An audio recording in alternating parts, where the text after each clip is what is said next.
So in this shoulder mobility series, we're going to start laying on the side with some windmill movements. The key here is to try and keep the hand on the floor the whole time. You'll struggle when it starts to get to this higher segment, but try to keep the hand on the ground as much as possible.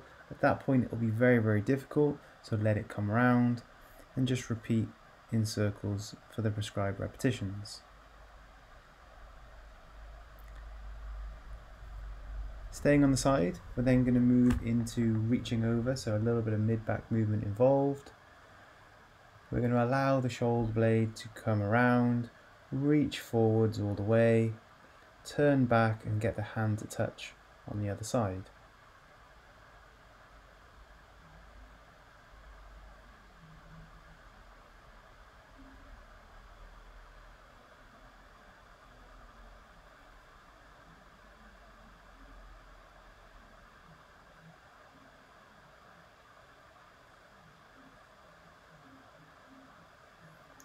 We're then going to phase into doing some spiral work laying on the back and later standing.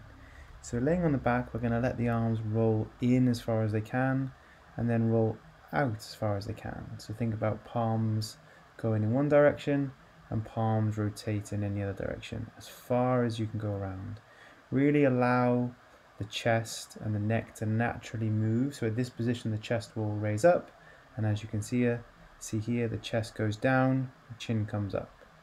So it needs to be a whole body movement, exaggerated, to get those shoulders moving to their maximum capacity. We're then going to start to move the shoulder into extension in a table-like position, where in this case the hands are facing away from the body, and you can change the position of where you feel comfortable. If you get any tingling in this position, then make sure you change the position to an easier one, and you can start just by rocking back and forth to get some extension through the shoulders. You'll feel some tension coming down to the biceps, which is normal, but again, if any tingling, please stop.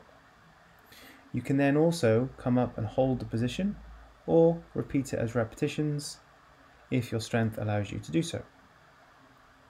This is a really nice way to get a stretch through the front of the shoulder joint.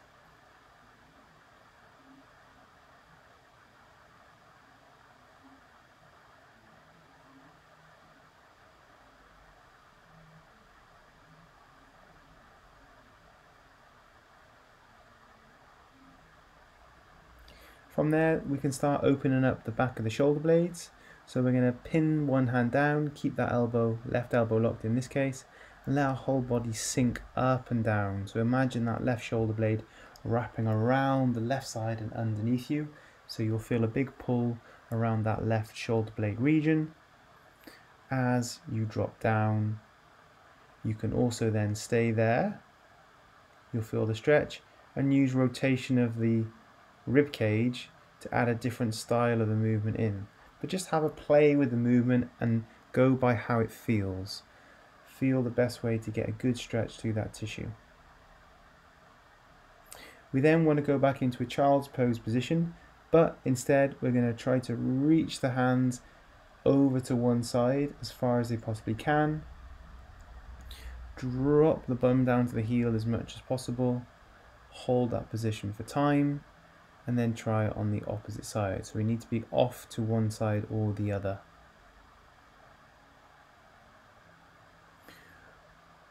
We can do a similar thing from an elevated position, and you can do this at any height. This was just something I had handy at the time. You could do it on a chair, on a worktop, where you're just dropping down, get an extension through the mid-back and an opening of the chest. You can also do it with one hand. You can play with the position, rotate, make circles, and have a play and find the best way to get some pain-free but good mobility through the shoulder joint. We can then move on to more spiral work in a standing position. We let the arms rotate one way to begin with, just getting used to that movement position. And then the other way, palms down and around, and then the palms up as far as they can.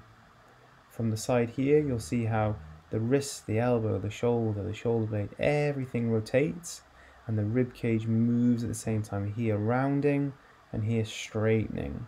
we want to encourage a whole body movement. You can then practice slowly with one arm, where you're segmentally trying to go from feeling the wrist move, then the elbow move, then the shoulder move, and then the shoulder blade move, all in order, and unwinding joint by joint by joint back down to the hand and feeling a lengthening right at the end.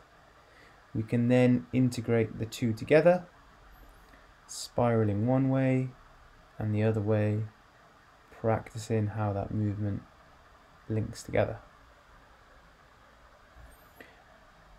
Finally, we're going to start to move into some shoulder circles. The slower the better.